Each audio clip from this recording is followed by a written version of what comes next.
Number 5, who would you like to see me have a conversation with on this channel?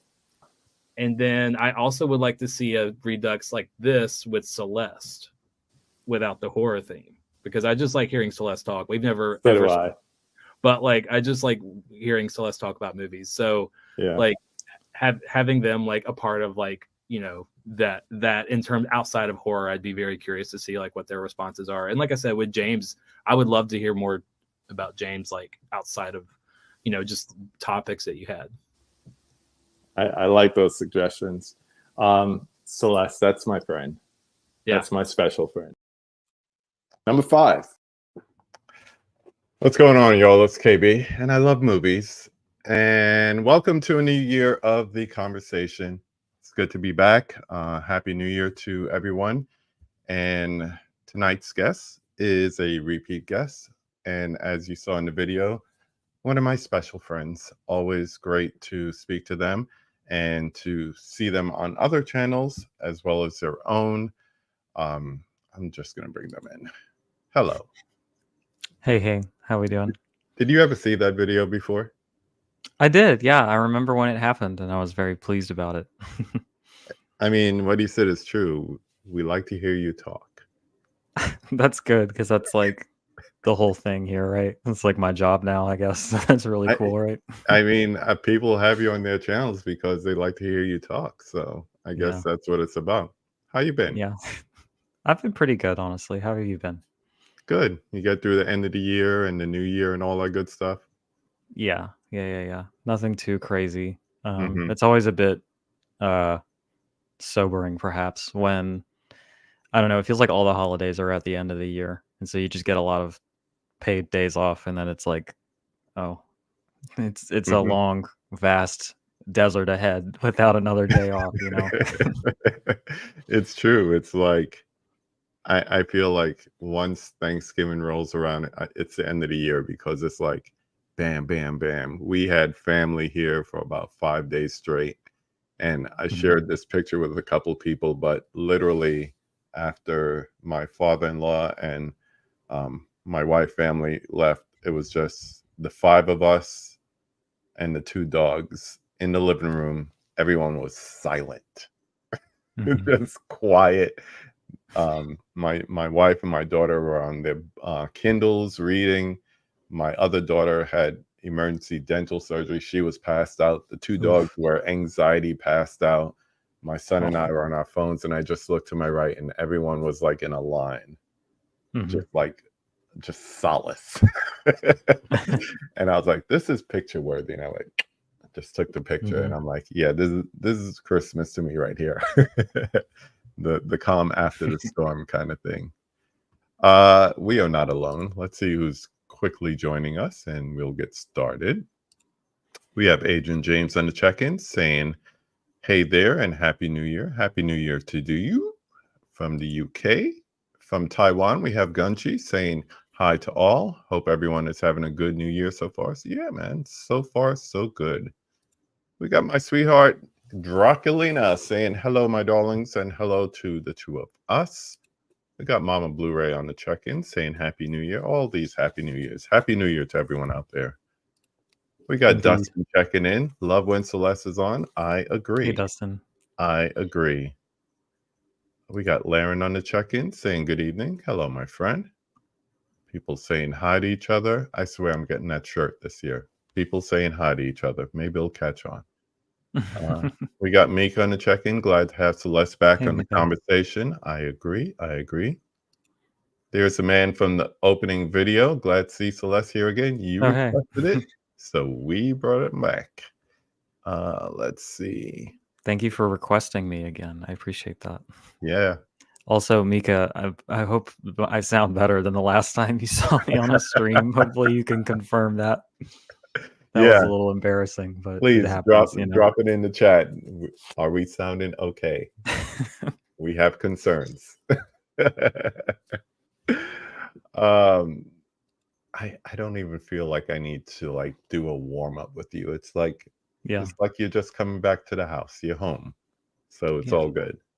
Since You you were one of the finally very first channels that invited me on, if not the first, because I Mm-mm, think I had to like, because I was not on Tim's super. channel, but I Yeah. had to like ask him. But you were the one who Oh, invited me, I think. okay. So I think Y- that was the first. Yeah. Okay. Because I remember seeing you on Tim, and I'm like, Mm-hmm. who are they? Mm-hmm. It's Yeah. like immediately like just drawn to you, and I'm like, Yeah. who are they? I was like, they sound too smart and too interesting for nobody to know. And we need to talk. We need to talk. Laren I confirms appreciate audio is that. good. You fooled them Good, good, all. good, good. And then I found out we shared a love of Night of the Hunter, and I was like, oh no, that's it. Oh hell yeah. That's it. So Did you definitely. do you have the Kino 4K yet? Do I? Yeah. I actually have 2 copies of it. So Nice. anybody needs a copy of Night of the Hunter, just let me know. 4K. Well, anyone who doesn't have it needs it. So Pretty much. Pretty if you much. don't If have you it, don't have you know, some make version. yourself known.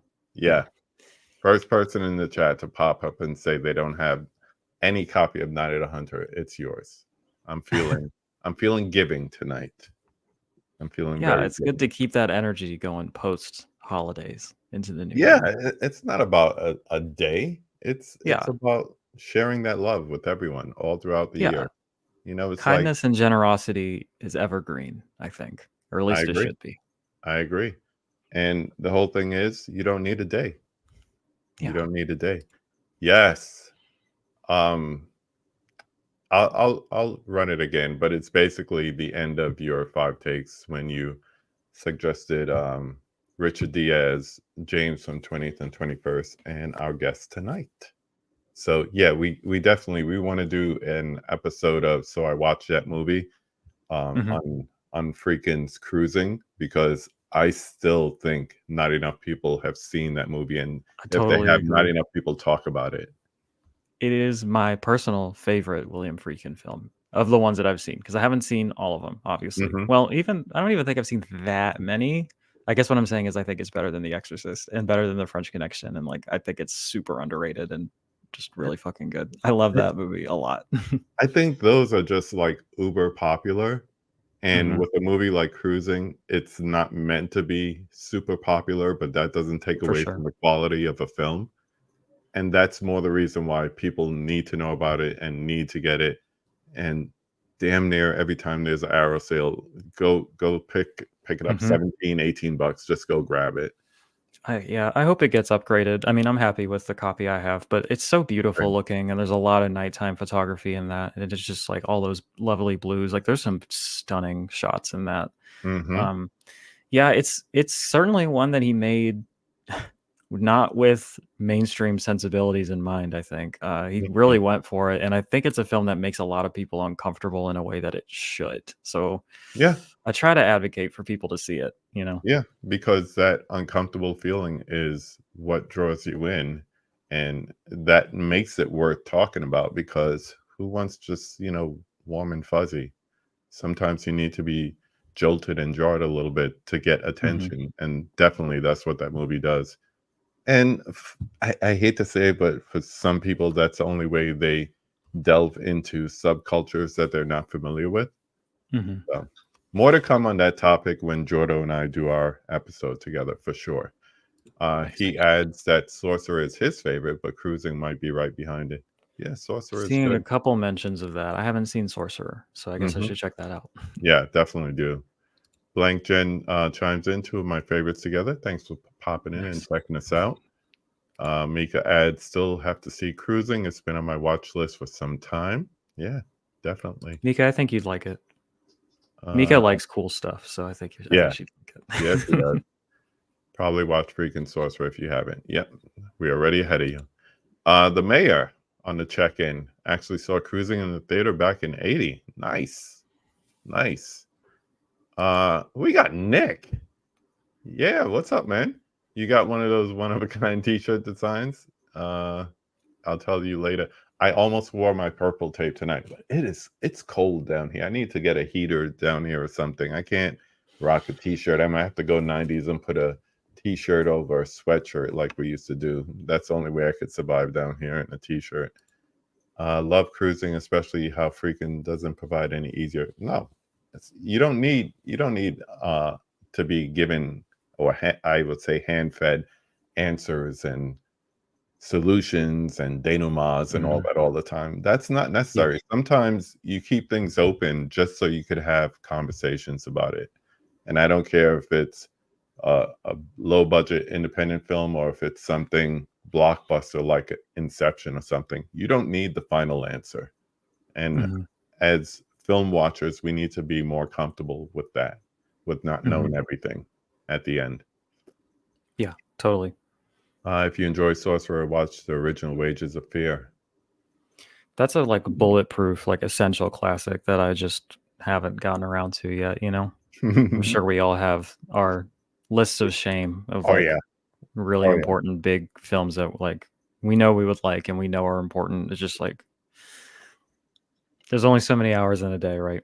Exactly. And at a certain point, like you need a like there needs to be like a catalyst for me to watch something. Either like I'm making a video on it or like something happened related to it or something like that. You know what I mean? It needs to be at the forefront of my mind. I feel like there's so many options. Sometimes it's just a mood too. Sometimes you just need to be in a mood. Let's see. So since we've had Celeste on, they were on last, I can't get used to saying it, year before last. I can't say last year anymore. Back in 22 for our first spooky season. We're going to focus on the 5 takes, but before we do, we are going to go through 5 before 5.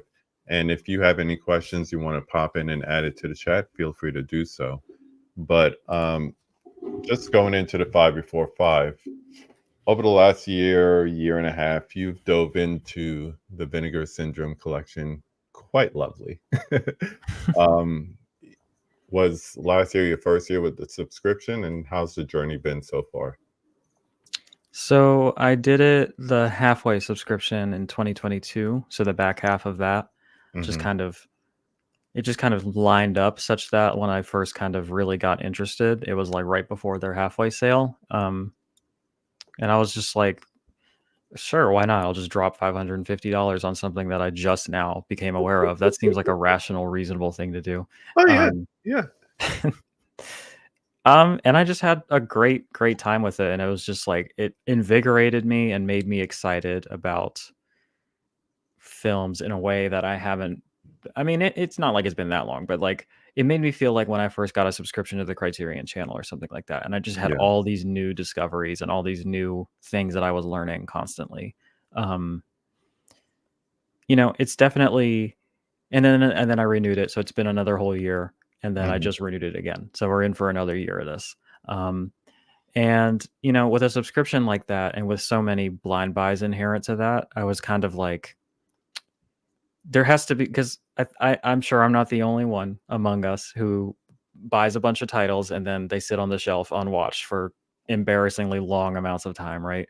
And I was like, look, if I just drop $500 on something, I cannot do that. That's like the one stipulation I'm going to give to myself. They can't just sit on the shelf. Like that's not good, right?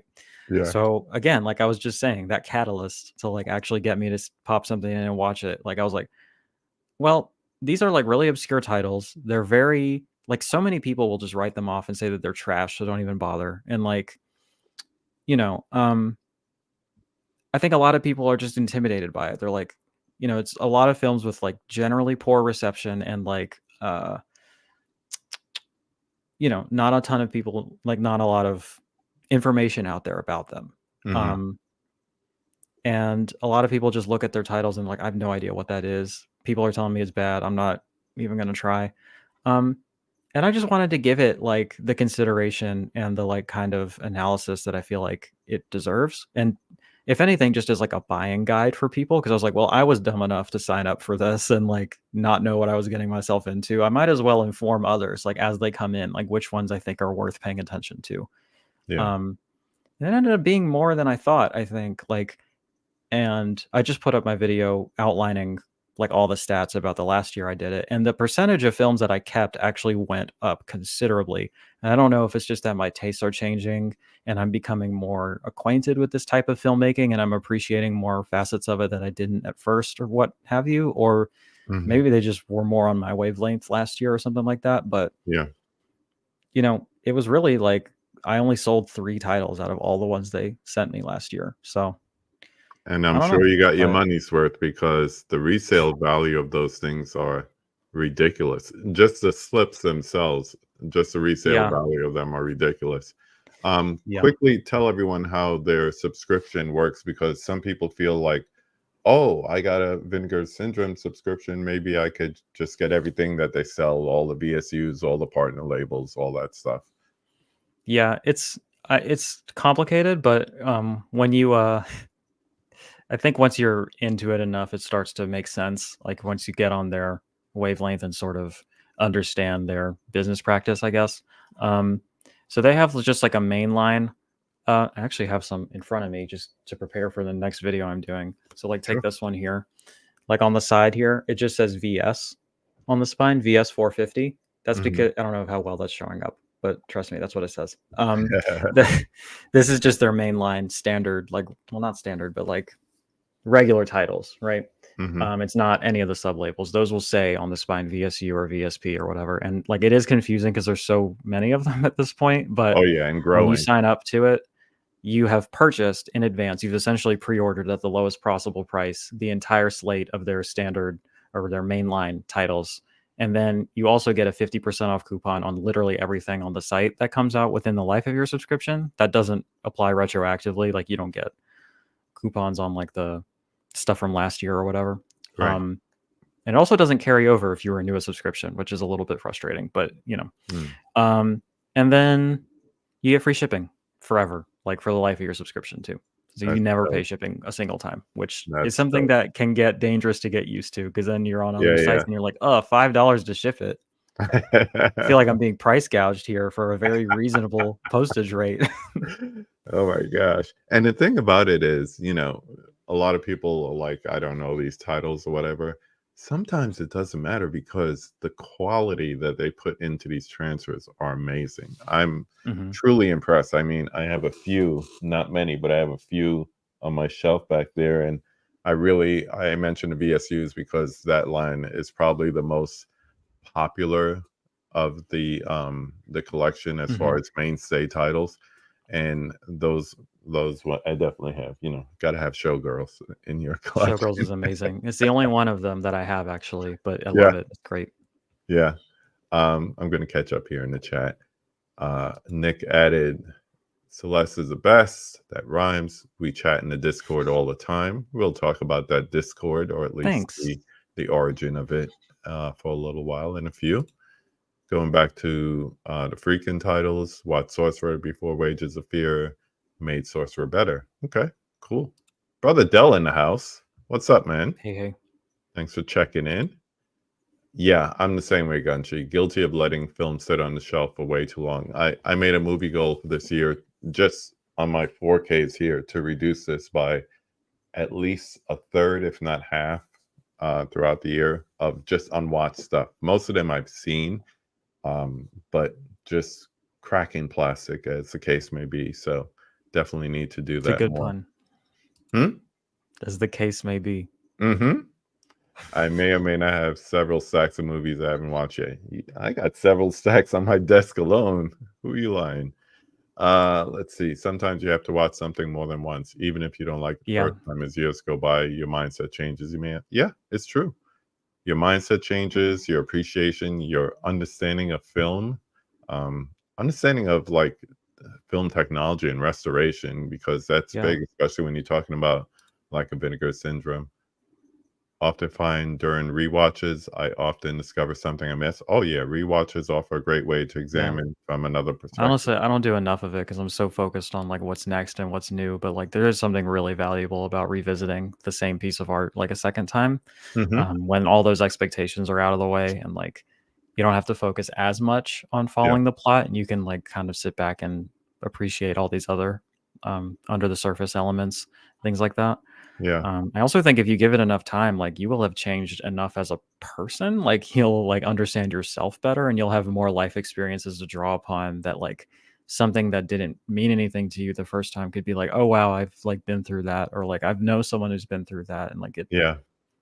And I think you just as understand it more intimately. collectors, You know? that's the whole thing we have these movies for, is to rewatch them, from Mhm. time to time. So Yeah, otherwise, that's we're the just idea, one right? time buying some really expensive movies. Yeah.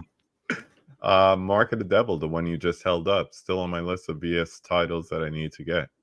That looks I like haven't a good reviewed one. it yet, but it rules, so you should do that. It's Nice, great. nice. Cam Man 2786, never purchased a Vinegar Syndrome title. Got any recommendations, titles you like? It depends what you're into. Like if you're into more mainstream stuff, like their edition of Showgirls or Roadhouse is like excellent. Like I've watched both of those and they like knocked them out of the park and they're both great films. If you're into like horror stuff and still a little bit more mainstream, like From Beyond or the Amityville Horror are both like Mm, stellar releases, and great films. At least I think so. I really like The I Boogeyman agree. too from last year. If you're into martial arts stuff or like just Asian cinema in general, they've done a big focus on that. Their release of Undefeatable, like it's a pretty notoriously like bad movie. And I would disagree with that. Like some of the acting is pretty like cheesy, but like I think the film is great and like immensely entertaining and very watchable and like does a lot of interesting things and like abrupt genre shifts that I think are pretty ambitious. Mhm. I love it, but I understand people who don't. But if you're into martial arts films and if you're into cheesy martial arts films, that is a strong candidate for the best release of the year. Like it took me days to go through all the supplements on that. it's Nice. excellent. So, and then if you are feeling particularly bold and you just want a wacky off the wall kind of thing, or if you're into more like if you want to dig deeper and go more obscure, off the top of my head, I really like the Tapawada set they did last year with a Poison for the Fairies, Blacker Than the Night, and Rapina. 3 Mexican films. 2 of them are horror films. One of them is just like a drama, honestly. Like they marketed it as a horror film just to sell it, but it's not. It's just like a really, really good, like political kind of socialist almost like drama set in like a poor town in Mexico. And it's just incredible. Like that whole set is another strong candidate for like the best thing I watched all year. Would you say that's So one of your yeah, best purchases from the year? yeah, for sure. Yeah. Okay. I'm talking about purchases. What was your favorite purchase outside of VS titles of 2023? That's a good question. I'd have to think about everything I got. I don't know. It's a lot, right?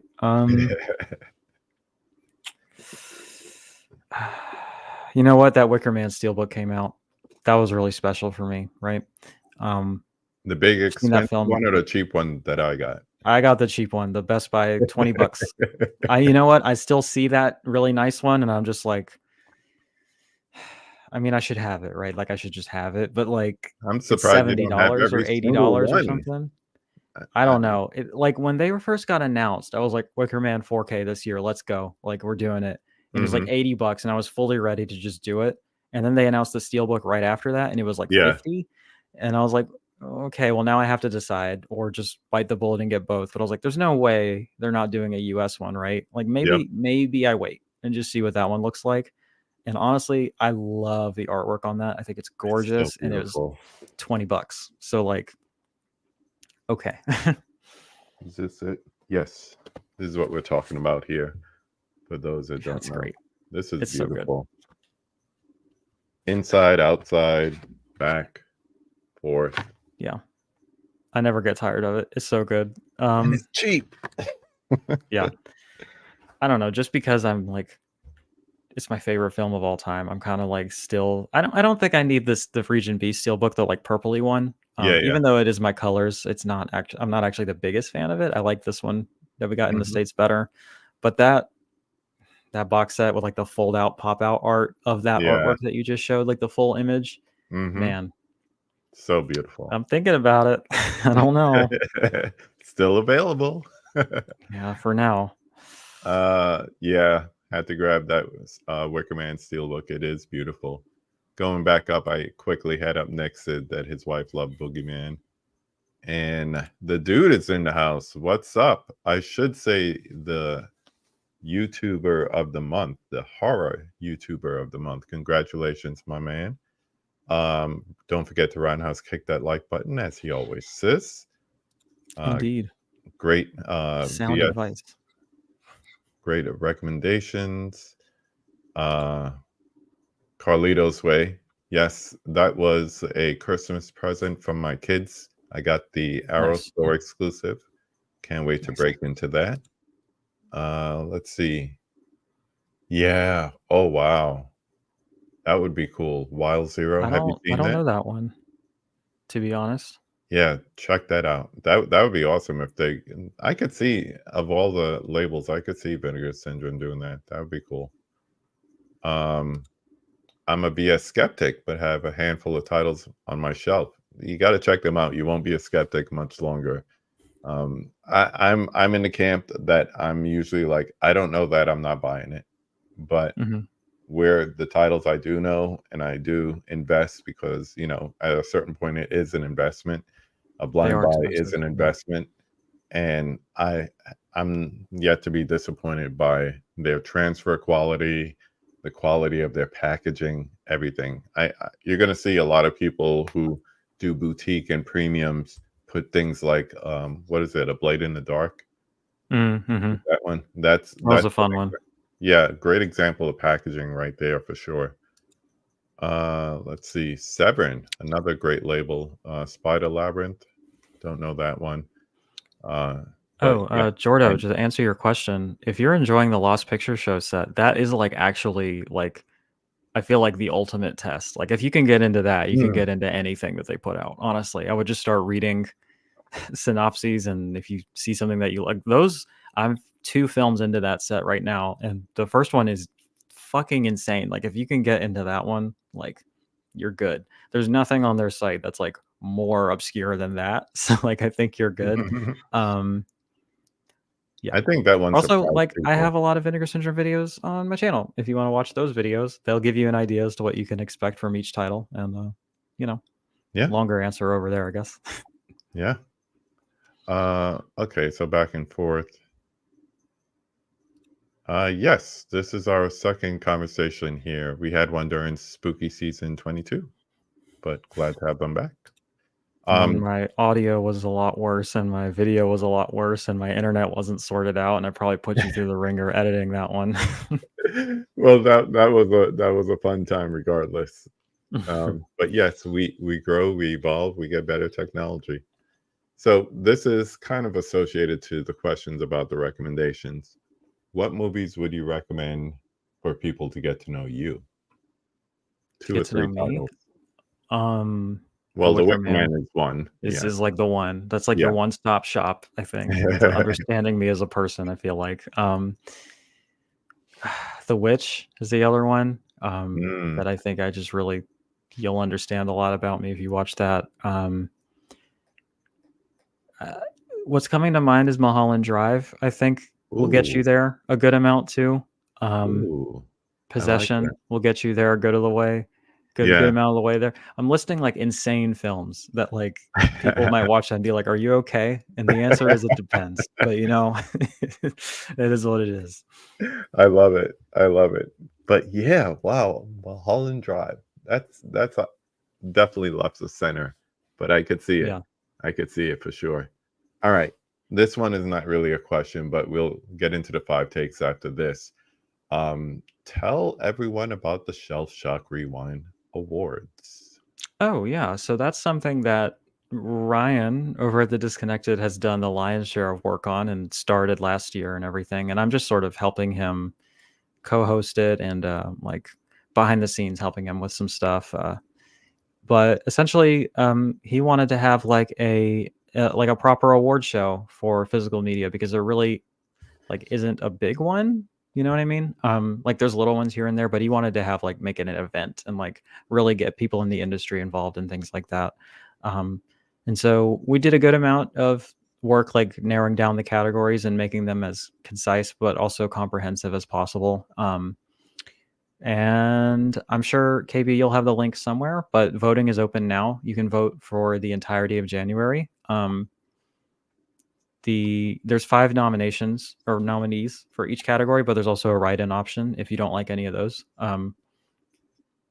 So yeah, the ceremony or the award show will be in February. I should probably know off the top of my head what day specifically, but I don't. I think it's the Sunday after the Super Bowl or something like that. I'm told I that believe is so. significant to people. So Extremely, extremely. Like Americans want it to be a holiday the Monday after, because we have priorities. well, So you know what? I'm in favor of that. If it means I get a day off, yeah. sure. Why not? So voting is live now. I just dropped the link in the chat, but it's also, if you go on their Instagram, you can see it there. I'm happy to be a committee member and also a voter. I put in my votes today. So definitely, as it says there, vote, vote, vote. It's great because you would think that things like boutique labels, and also the places where you get your boutique labels from really have no say, but they're a major part of this. And it's nice to see them participating and everything like that. So I would definitely recommend that you vote and then you also join in on the live stream for the show. And yeah, definitely check There will that be out. some giveaways if we need to entice you further. Mhm. I have some nice stuff I've pulled aside to send to somebody who wins. Nice. Never. So yeah. Nice. I know just watching it last year, it was great because I never thought about getting the out of the blue 4K. I've seen it Mhm. before, but like we were just talking about, sometimes a rewatch when you're older or in different mind state will really make the difference. And it just kept winning awards, And I was like, okay, there must be something, if not to this movie, definitely to this release and the packaging and everything. And that was one of my favorite pickups of the early part of the year. So definitely would encourage people to check out the show in February when it's on. But before that, definitely go and vote. Yeah. That's all a right. great release. Been a Yeah. great film. Let's see. It's a tough watch. Yeah. So we're talking about the awards. We're talking about the Discord.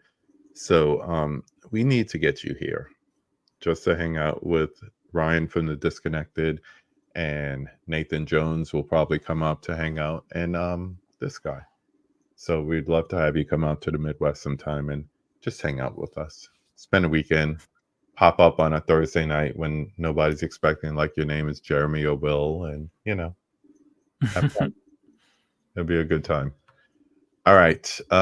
Let's see. Everyone just chimed in. Rounds of applause for The Witch and Possession. The commentary on that movie is just insane. He was next level on that commentary. Yes, if you haven't already, you definitely want to get with the Disconnected and join the Discord server and become a Patreon follower. Ryan's doing a lot of great stuff over there. The new zine just dropped today. I don't know how he has time to do that on top of everything else he's doing. I think he just keeps adding projects too, and I'm like, hey man, like there is a limit, right? Like it's somewhere. You apparently haven't found it, but you will eventually. we need to calm down a bit. You have a wife, you have children. Yeah, I don't even have all that. Well, like I have 2 partners and cats and that kind of thing. I don't have kids. Like I don't know how he does it. I really don't. Like Neither do I. Shout out to you, my man. Yeah, Dustin. Yeah, R.I.P. But I mean, you said it. It's because they're cowards. yeah, it's fine. That's your answer right there. But R.I.P. to her. Speaking of Isabella Gianni and the Oscars, there's a clip of her announcing an award for Jaws, and the way that she pronounces the word Jaws is like maybe my favorite thing on earth. It's just so good. I got to check that out because right now my favorite way of pronouncing it is Ken from Mid-Level Media. He says Jaws. Jaws. He puts that Kentucky in it. There's just a straight up L in there that he adds. Yeah, it's admirable, really. It's a hard L, not a soft one, and a hard one. All right, my friend. Let's get to these 5 takes. You ready? I am indeed, I think. Number 1, name the film that made you fall in love with the movies. So I've been thinking about this question all day, and it's because I don't know the answer. I couldn't tell you. I really couldn't. Like I literally cannot tell you a time in my life when I wasn't like I mean, I didn't get like obsessed with movies to the extent that I am now until like the start of the pandemic, when I like made like I just had a bunch of time open up for me to get into it. Mhm. But it's always been like one of my favorite things, and just like an omnipresent sort of entity in my life. I like to give this anecdote because I'm fairly certain it's true. But like I believe my very earliest memory, like ever in my life, is of me watching Dumbo. So you know what? Maybe it's Dumbo. Maybe we give it to Dumbo for imprinting that memory on me at like 2 or 3 or whatever. Um, I don't know. Like growing up, The Terminator was a big deal when I finally saw that. It was the first R-rated movie I ever got to see, and I was like Mhm. obsessed with it. I don't know. Lord of the Rings was a big deal. I remember The Princess Bride being one that like really blew me away when I was very young. It's still one of my favorite films ever. Same. There's just something special and magical about that. Like I feel like, I don't know, if aliens arrived to the planet Earth and was like, what is this here filmmaking I'm hearing about? I feel like you show them The Princess Bride. Like this is the best of us in one motion picture. I don't know, Mm, Um I like it's just like that. a love letter to like storytelling. Not to Yeah, get on a tangent about The Princess Bride, but I love it so much. yeah. So I don't know. Those are That some that's formative. a great answer. That's a great answer. You got Dumbo, Terminator, and The Princess Bride in there, and a little bit of Yeah, Lothar. What's better than that? That's a great yeah. culmination of an answer. I'll go with I, that. All I right, do this feel is that that's a good harbinger for the sort of eclectic and kind of all-encompassingness of my taste in art generally. Like I'm not really satisfied with one thing. I'm always all over the place. yeah. It's especially Next, fun when you put my music library on shuffle. Just the jarring transitions from like, I don't know, the Beatles to fucking death metal. Dying Fetus or something crazy. Like just then to Wu-Tang and then to, I don't know, John Coltrane or something. The Just latest all over the place. There's no telling what's next. the latest on Lana, which that Yeah, I album love is that so album. personal.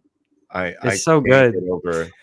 I mean I've touched her albums before, and it's like faded quickly. Mhm. One or two tracks might hit me, but that whole thing as a piece together, Mhm.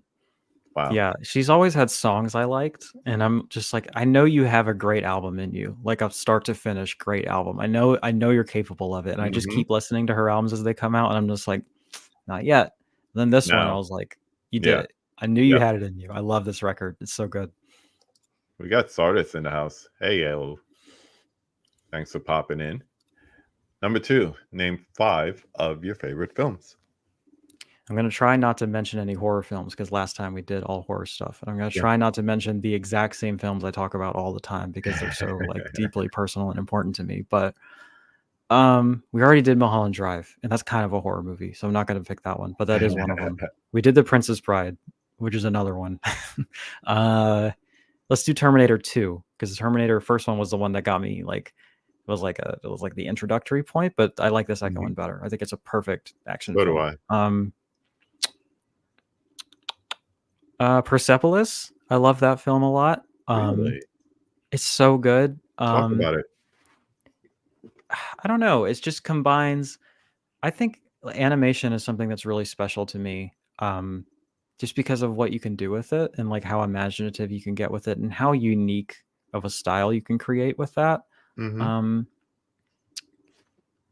and just the story that she tells of like kind of escaping religious oppression, but then finding bigotry in the spaces that were supposed to accept her and kind of returning back to that oppressive comfort and then breaking out of it again. Like it's just such an incredible story that's told so emotionally, like honestly. And she's also just really funny and there's like great music in it. And I don't know, it just really blew me away and kind of captivated me from start to finish. I love it. Yeah, good Um, choice. That's 2. yeah.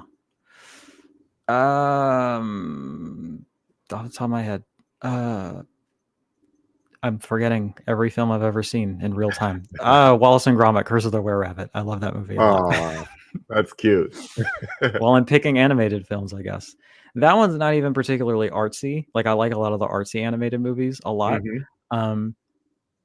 But Wallace and Gromit is just like very special, and I think that they are so funny. And that one is like, oh, I said I wasn't going to pick horror films. That technically counts, I think. Nah, it's borderline. Eh, It's so adjacent, tongue in you know? cheek. It's Uh-huh. funny. I just think their writing is perfect. Like their comedic timing is Mhm. just impeccable, and like they're very cute. They're just very endearing, you know. Yeah. Every time I watch them, it blows my mind when we get to the credit sequence, and I'm like, "Where's the credit for Gromit? He doesn't have a what? He doesn't say a word, and yet he's the best character. Like it's Yeah. literally just the facial expressions and the timing of the cuts. It's like a magic trick. I don't know. It's incredible. Tiana adds, not many like it. My boyfriend is obsessed, but he reads the books. That's dedication right there. We got the cobwebs in here. What's going on, Hey, man? what's up? Thanks for checking in. Two more. Two more. I'm just trying not to pick horror movies. You can. This is like my go-to thing, you know. I know. Well, I'm trying to challenge myself a little bit, you know. Okay. Think outside the box. The Muppet Christmas Carol. We just watched that recently. Best version of A Christmas Carol out there, period. I think that's pretty obvious. It's my favorite Christmas movie too. It's like it was. I wasn't sure. It's always been Nightmare Before Christmas. Like that's a film I love a lot. That would be Mhm. another one, I think. But that we watched that on Christmas, and it's just like it's perfect. Like it's funny and it's heartwarming, and it's like just it made me cry. Like it's so good. I love it so much. Just the aesthetic of it, like that snowy Victorian. Yeah, I got that one. I got that one too. I watched it with my daughter a couple of nights before Christmas because she sings the whole thing. She's a music teacher, voice, and she sang the whole thing. And I was missing her so much, I just let her sing. Normally, like that would annoy me. Like, can I just enjoy the movie? Could I enjoy their voices? Not this time. I'm like, yeah, go ahead, sing. And because it's right next to it, still seals. Nice. So Nice. nobody claimed Nobody's it. claimed it. Sleeping. I know. Yeah, that one's really special. I love the Muppets in general, but that one is just kind of like a cut above in that like it also has this incredible like human dramatic story too that the Muppets are just kind of like occupying and narrating a lot of the time. Like Michael Caine is just like, I mean, that's his best performance, I think, to me, you know. Like, you know, Batman, whatever, but like that is like that's it right there. For sure. My cocaine, the best. Dell adds, if you haven't seen My Life as a Zucchini, that's an excellent. I haven't seen it yet. Promotion. I've seen that. It's good. I think it was up for an Oscar a couple of years ago. That's the only reason I saw it. But yeah, good one for sure. I think when I pick up the Criterion copy of Petite Maman, which is a great film from Celine Sciamma. That's included on it. So that'll be my chance to see it, I think. Nice. Is it? I'm not gonna reach for mine. It's back there, out of reach. Yeah, because they announced it and it had like no features, and people were like, "What the hell? Like, there's nothing on this." And then they were like, "Okay," and then they added that film. I was like, "All right, that's pretty good." Because she co-wrote it, I think, something like that. She's involved somehow. You got to check that out.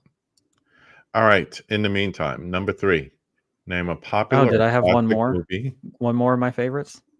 No, you said Christmas Carol, and then you said Nightmare. Oh, I was gonna say Eternal Sunshine, so we'll just throw that one out too. You're trying to break my heart. I love that one is like if I like I have to be in the right room or something for that. Like I will start sobbing at the end of that film. It's bad. Yeah, you and I both. And I say you can't appreciate that movie until you've been with someone who you literally want to erase from your mind. You know, because it's too painful to remember, or the memories won't allow you to move on. And if you haven't had that experience, that film doesn't hit you in the same way. It's just a nice movie.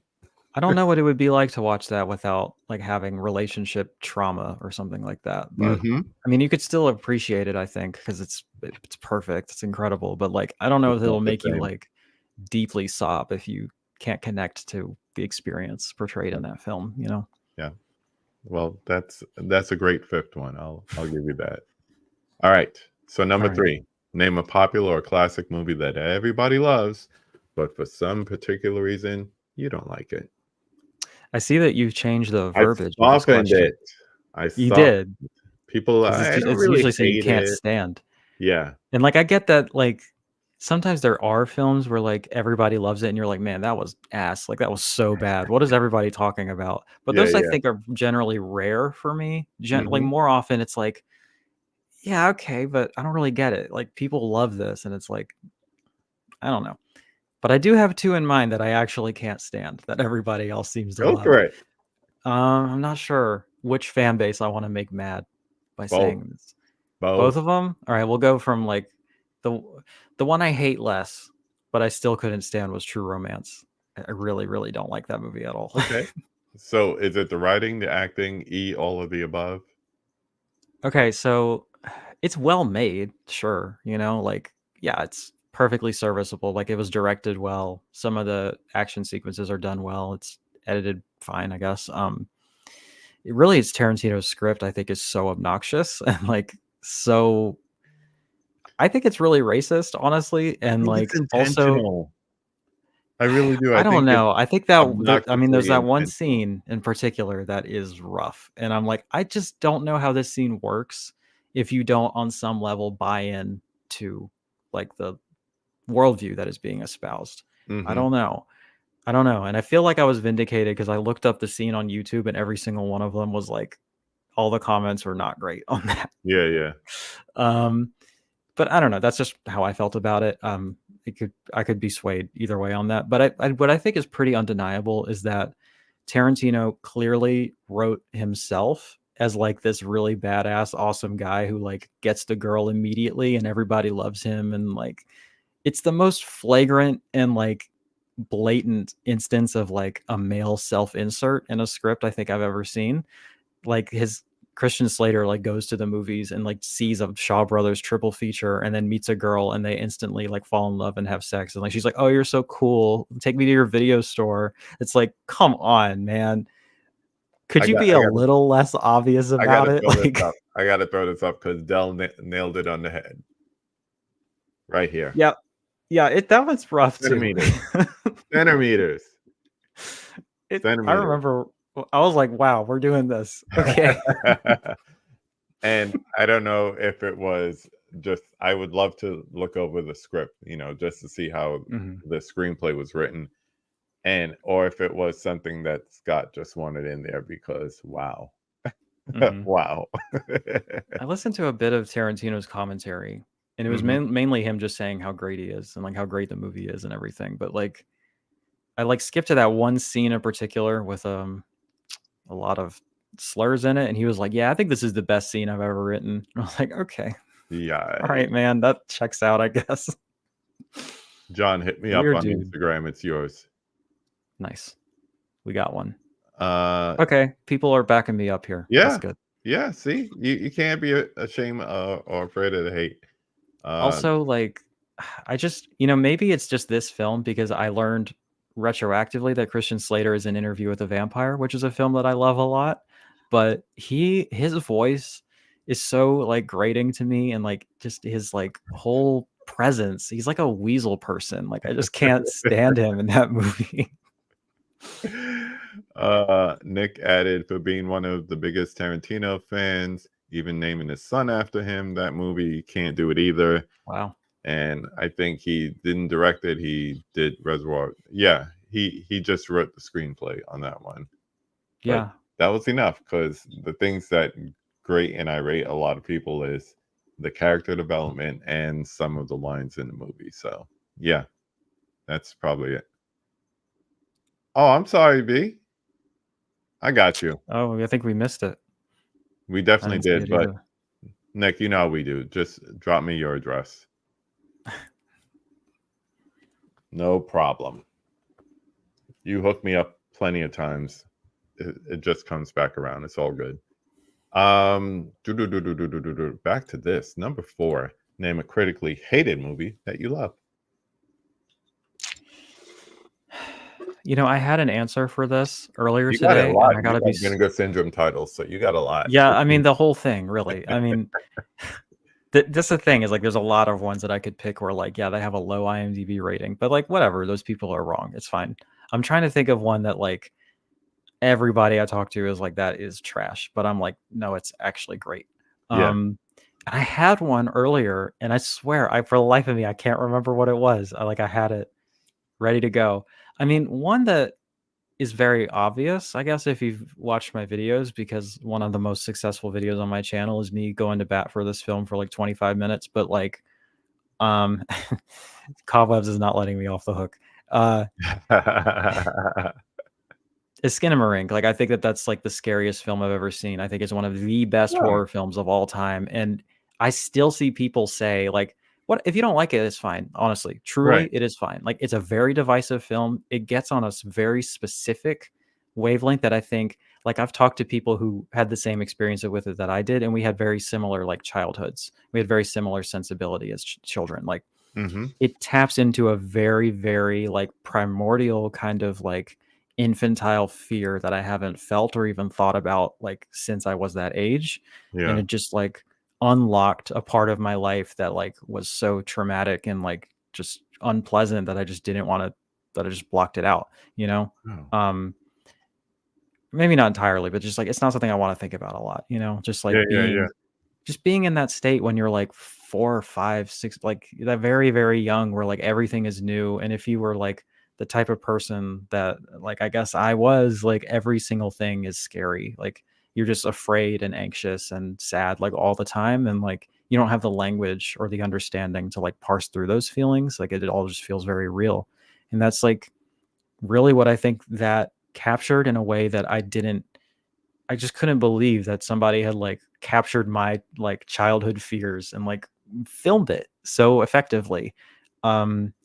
Anyway, that's a tangent, but like I see people all the time, like they don't like it. That's fine. Like it is an experimental kind of low budget art film. It's not going to be for everybody, but I see people more often with this than maybe any other film I can think of, where they will say specifically, if you like that film, you're lying. Like, I don't believe you.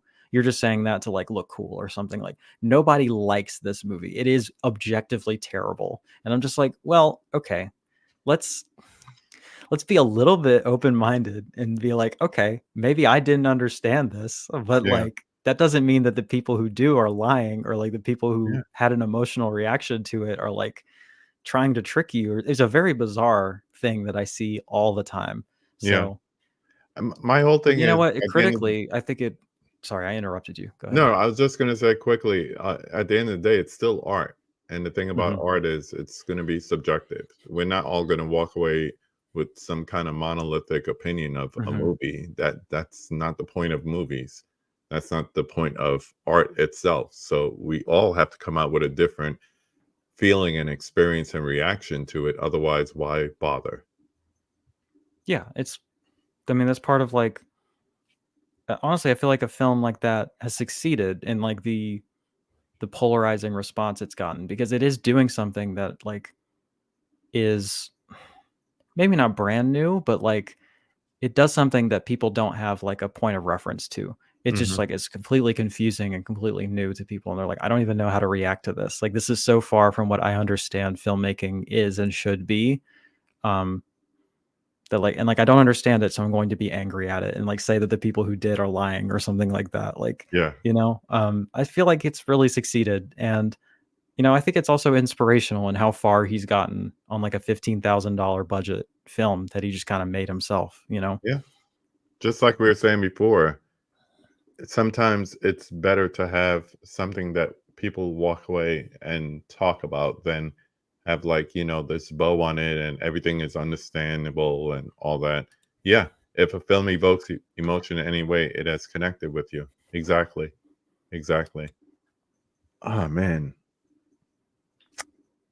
Quick shout out to everyone in the chat. Everyone, I have to start thanking the people who are lurking because they're just as important as everyone in the chat, everyone catching this on the replay.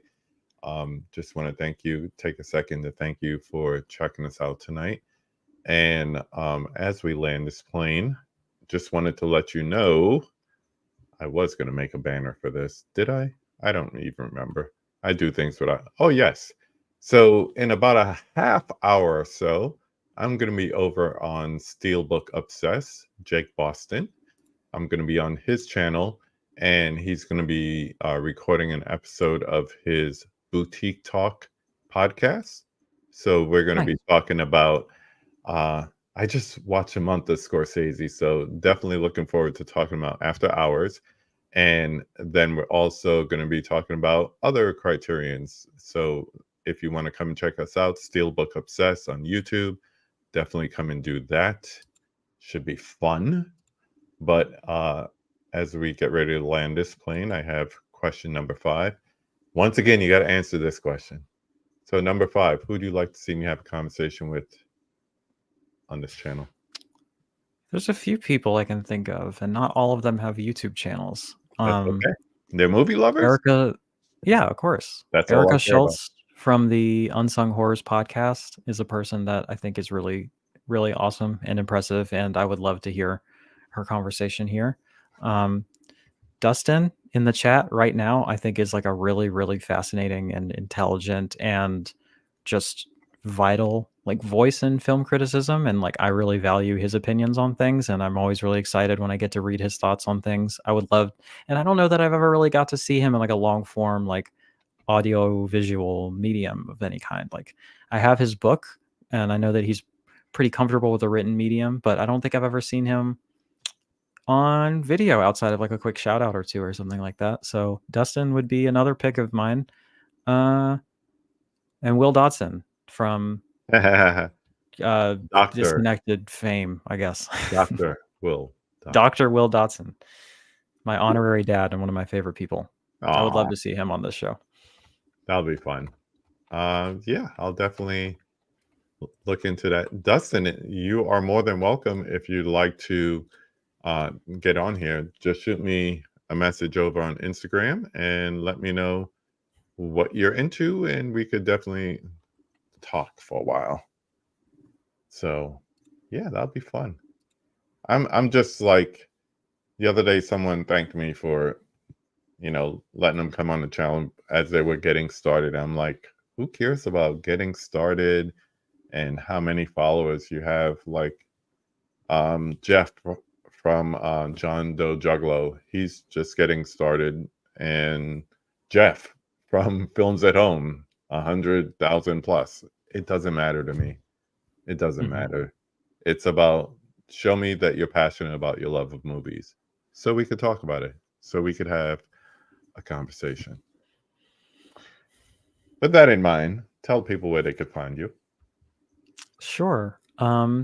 Real quick, Nick, Movie AV Impulse, I think you nailed like what works about Skinamarink in like a sentence, and so good job on that. Real quick for Cobwebs, the other one was Goldfinger. I hate that movie. That's it. I hate James Bond in general, but I especially hate that movie. And I will not expand upon it since we're out of time. And then, yes, you can find me on my YouTube channel at Celeste de la Cabra. If you search that into the YouTube search bar, if I've done something right, the channel should show up. I'm also on Instagram and on TikTok on that same handle. I'm on Letterboxd, letterboxd.com/inhuman ecstasy. And if you go to Patreon, patreon.com/Celeste de la Cabra, you can support the work I'm doing. You get benefits. There are at least 3 exclusive patron-only videos per month. I have my own Discord server that we have fun in. And at the highest tier, I actually make personalized, handwritten, handcrafted postcards for patrons. And yeah, it's a lot of fun. It's a lot of work, but I try to take care of the people who take care of me. Yeah, it really means a lot. It goes a long way, and we're making it happen. So thank you. And thank you. One day I'll figure out what I did wrong in YouTube Studio that I can't change my description until after I record. So I did something funky. I'll figure it out. But I will update it after we're done here with all your information and let everybody know where they could find you once again without rewatching this video. So, my friend, as I said in the beginning, my special friend. So glad to have you on. I love I'm glad. opportunity we get to connect and have conversations because I always walk away feeling enriched from them, even if we're just talking about dirty, perverted stuff. It's all good.